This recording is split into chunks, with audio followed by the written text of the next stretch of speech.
Boom. All right, sir. So currently we are at ABC Transport Benin Terminal. So finally we have been able to get your oven to ABC Transport.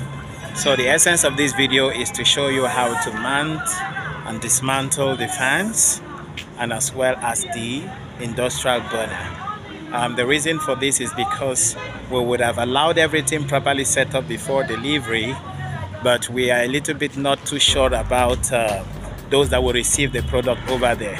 So they may not know how to handle it, and we may just have one or two challenge with the fans or the burner, as the case may be. So we have to dismantle and put everything inside the oven and get it locked and sealed.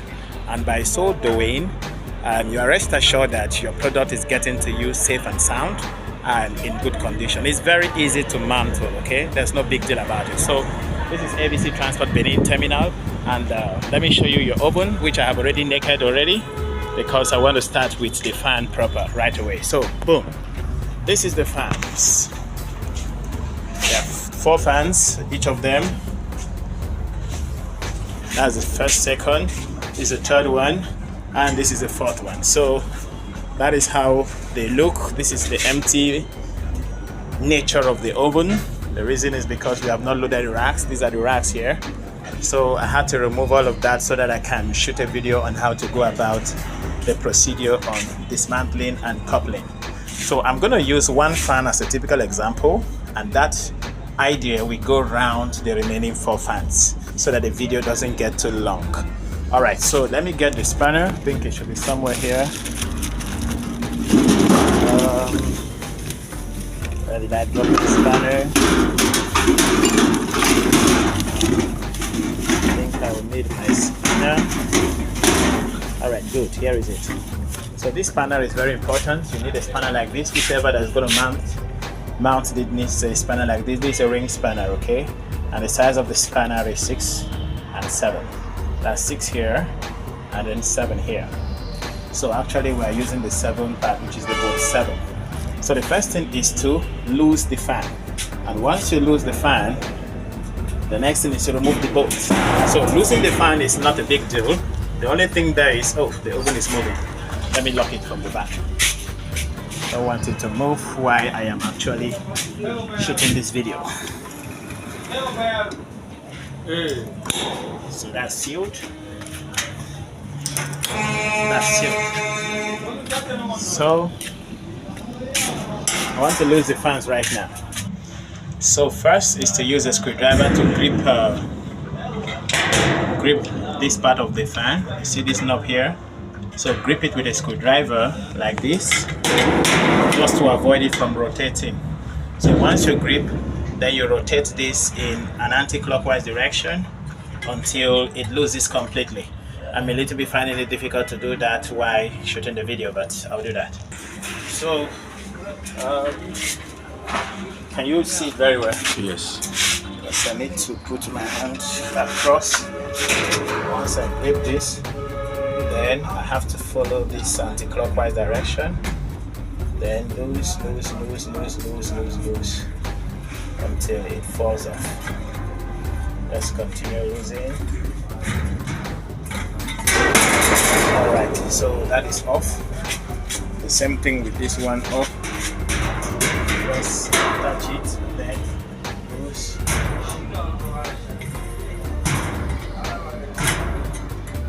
Alright, so having loosened this, the next thing to do is to loosen this nut. Let me get the plier.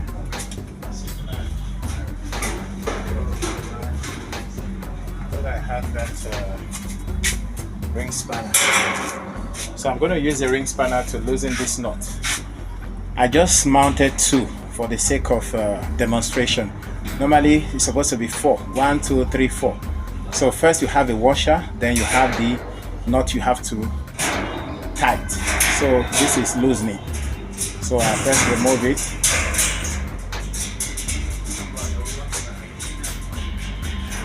Same thing here. So you will need a ring spanner to be able to tighten it properly. It has to be very firm so that as the oven is working, it will not have any effect on the fans. So gotten this, remove this washer, same thing with this one, remove this washer. So I am going to position each of these fans with the washer. So now put this here.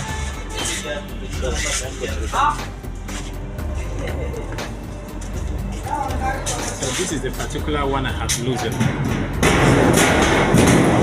Now it's totally up. So this is exactly what we are going to do for each of them. If it is tightened, you just come and fix it in. Now while positioning it, don't put it like this. These two nuts you see here has to face downward. So it goes directly in like this. So this must be down, must face down.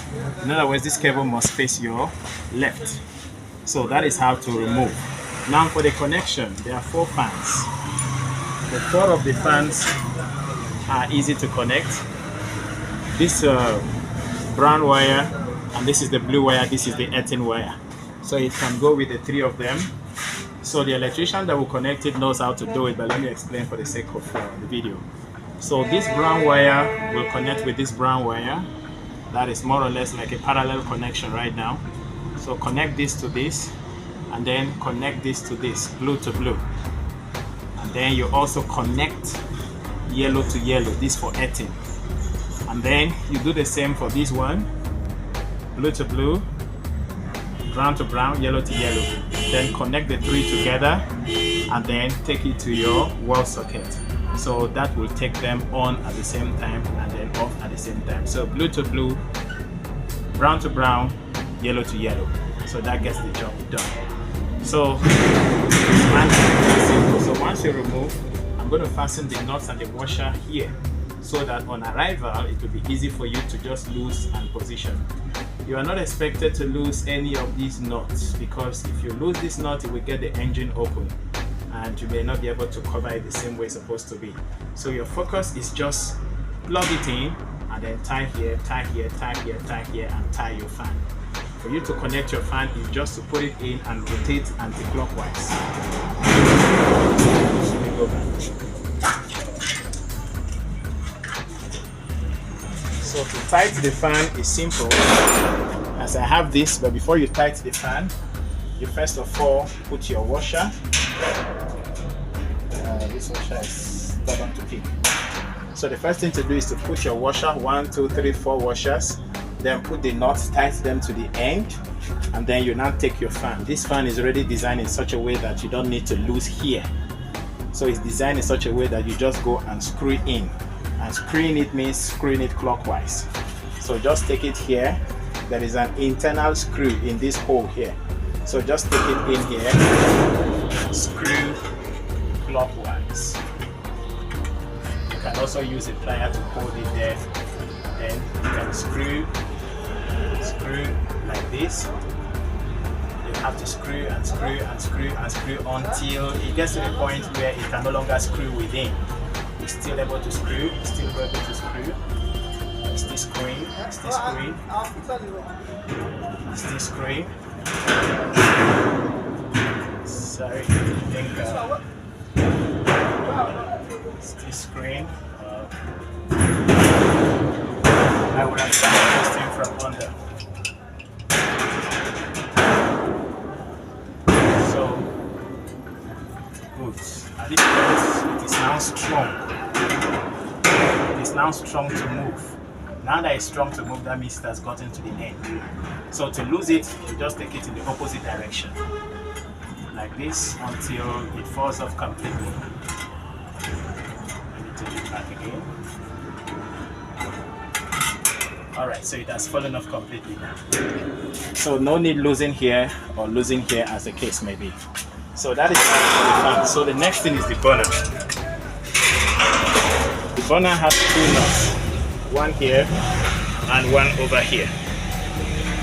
All you need to do is remove the nut, like I did now. Remove this one. It has a nut here.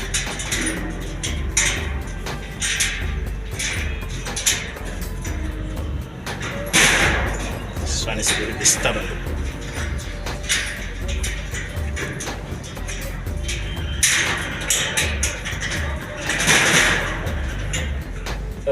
not losing the nut from inside.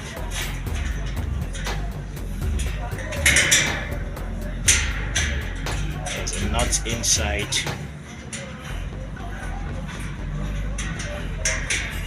Good, so this is the nut holding it.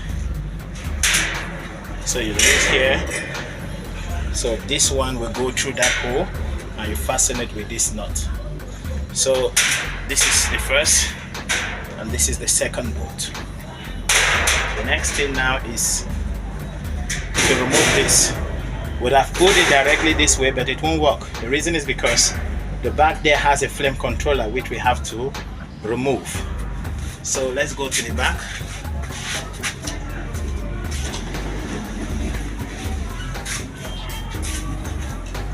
So to remove the flame controller, you will need a bunch Allen key. A bunch Allen key like this is just what you need, so that you can loosen here. You loosen this. Once you lose it, let's open. Then you remove your flame. This is your valve. Remove the valve. So as soon as you remove the valve, you can now remove this completely out. So, but on delivery, but we have to couple everything together. So for you to be able to fix this back, you have to remove the flame controller, remove the valve before you can pass it through this hole. If you try passing it directly, it will not go through until this is removed and this is as well removed. And once you are able to do that, you can remove this and fasten. So let's take this to the front. So this one,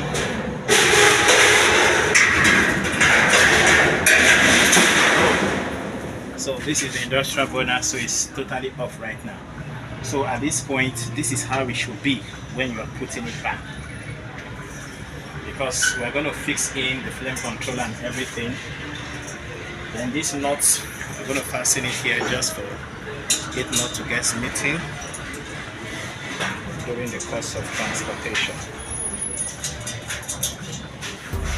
Same with this, then the nuts as well. Alright, so let's go back to the flame. So we have to couple it down just for it to be safe. Now, to fix this back, first you install this through here. Get this tight. Let me remove the nut first. So once you locate the hole, put back the nut and tie. You may need a bunch Allen key to do this one properly. So the job of this is just to hold the flame controller. Now that the flame controller is held in position, you can now connect it here. Oh no, I made a mistake. You can't screw this without fitting it into the burner first. The burner is the first point of contact. So first take it, let me do it this way. So I fixed the burner now. I'll now put the flame controller. Make sure that the nuts are showing here. So you now put your flame controller and try to locate the holes. Perfect. Then you can pass in your nut and tie.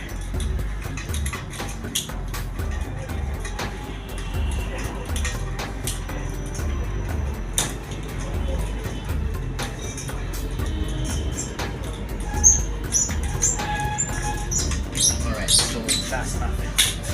So at this point, the way the flame controller works, there are two. This one by my left provides fire from the inside. This one by my right provides fire from here.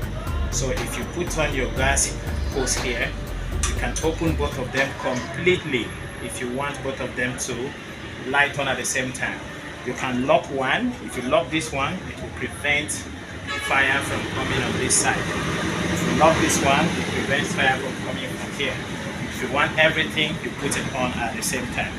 So that is that for this particular one. So the rest part of the work will be done on camera, which is 1, 2, and 3. So once we are able to dismantle that, I think everything is done as far as the connection process is concerned. So I'm going to do this off camera and then show you the remaining part of the work done.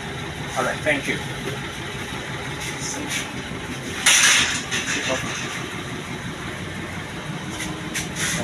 Here. All right, so the arrangement is completely done off camera. If you see, each of them have their nuts and their washer all inside. So each of them, there are 5 engines here for the fans. So what will happen is, on arrival, if you want to fit in, you lose this nut, remove this washer, plug it at the back of the oven, then pass your washer from inside the oven, not from outside, inside the oven. Then you lock it with this nut. You can use a ring spanner so that it can be firmly tight at the end of the day. While you take your fan blade and screw here, if you check inside, there are some screws inside here. I hope you can see that. So you can actually screw your fan blade until it gets to the point where it doesn't screw anymore. Then you can stop there and the installation is complete. All right, so let me just wrap this one separate because I want everything to get to you safe and sound. Boom. All right, sir. So at this point, we have completely arranged everything for delivery. I'm quickly going to show you around so that you have an idea of how they are packaged and how to expect them. First, you're going to expect 3 products. One, which is your 250 capacity, 750 capacity, and this set of racks. The reason why the racks have been removed from the oven is because they actually contribute to the weight of the oven. So the oven becomes very difficult for more than 2 people to carry. So now that the oven is like this, 2 people can carry it with little or no stress.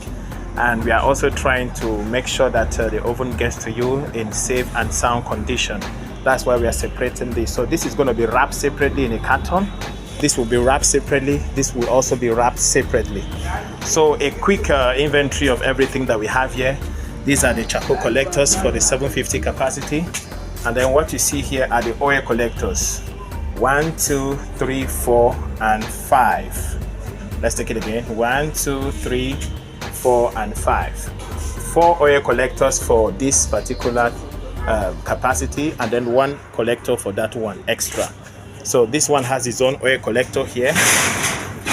So everything you have here is 5 oil collectors. Your industrial burner, so that is it, tighten over there, and then your collectors. So this one will be sealed separately, it will be locked separately, will be made available for carrying. Then this particular one is where the fans are. Let's start with this box. Inside this wrap, you will see the 5 different engines for the fans and the gas burner for this particular 250 capacity oven is inside here. That's what you have wrapped here. The reason why we had to wrap it so is to avoid any issue that has to do with tumbling on the way and affecting what you have inside.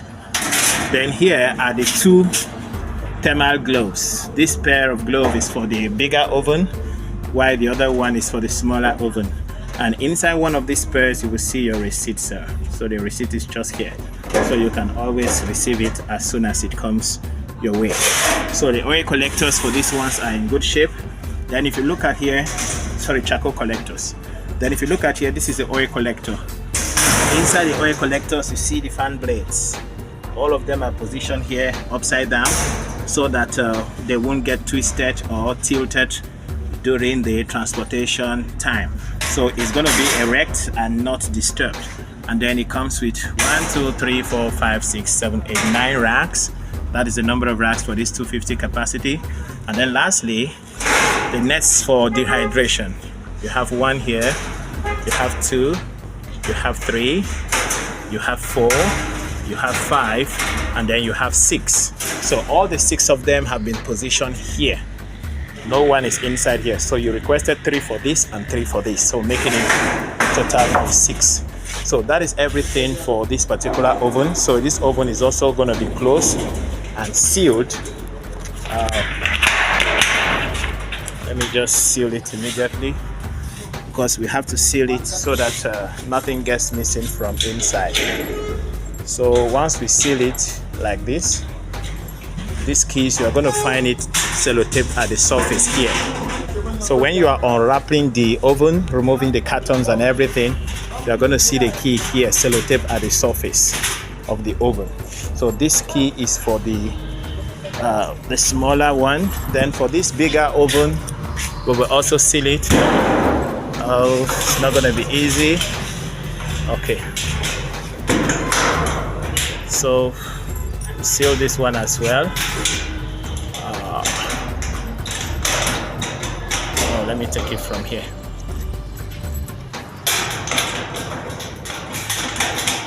Still not the best position. This way is the best.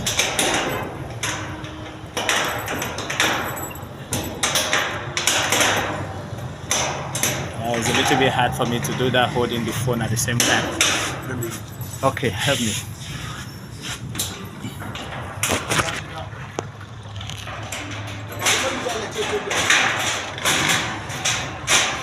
All right.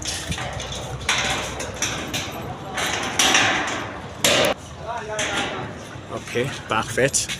Then this one will have to be closed properly. So that one too will be sealed. So everything is sealed now. So the keys, all the 3 keys can be positioned in one position, maybe here or here, but each of them have their own different okay, here, fine. So the 3 keys are going to be on the small oven. So as you are receiving the 3 products, 1, 2 and 3, all the 3 keys will be just tied at the surface of that small oven. So basically that is everything about your oven. And at this point I will have to leave ABC Transport to the workshop. We have other works we are doing over there. Thank you very much, sir, for patronizing us. Thank you for believing in us all the way from the US. And we pray that we'll do more business together. And we pray that your farm grows to heights unimaginable. Thank you. For our viewers, if you need something like this, feel free to call us and we will definitely design this and send to you anywhere you find yourself in the world. This is Jbf-Oven Fish Academy. Boom.